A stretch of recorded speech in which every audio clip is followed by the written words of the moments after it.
Hi, and welcome to Pithy Polemics. We're a group of friends who regularly discuss topics such as philosophy, theology, history, fantasy, and more. My name is Nick Harrington, and today I want to start a series going through Tim Keller's book, Making Sense of God. Tim Keller was a pastor in New York for many years and really seems to draw from his experience there as he writes this book.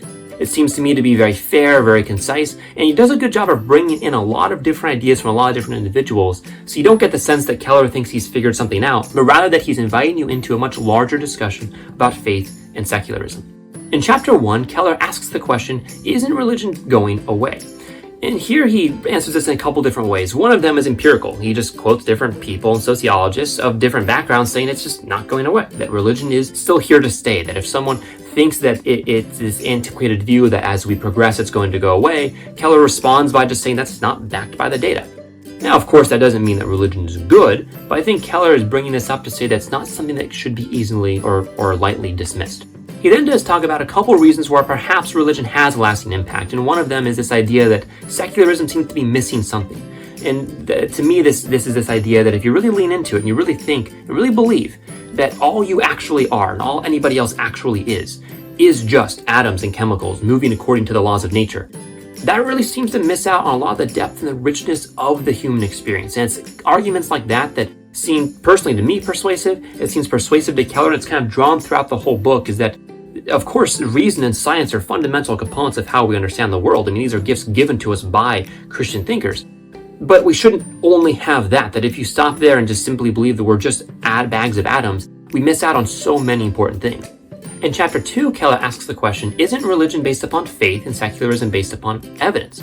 And here Keller brings up the really important idea about morality, and he says that secularism, while it sometimes is portrayed as this view that is purely based upon cold hard facts and rationality and scientific evidence, it also is committed to things like human rights and value and equality, really good things, but certainly not things that we study or come to in any kind of scientific process. That what Keller wants people to see is that secularism, like Christianity, it's a worldview that has different commitments. It has different claims it makes about the physical world. It has different metaphysical claims. And we need to take both views and pull them side by side and do an honest comparison. And he really wants to push back against this idea that secularism is only based upon evidence and therefore it's just kind of this default view.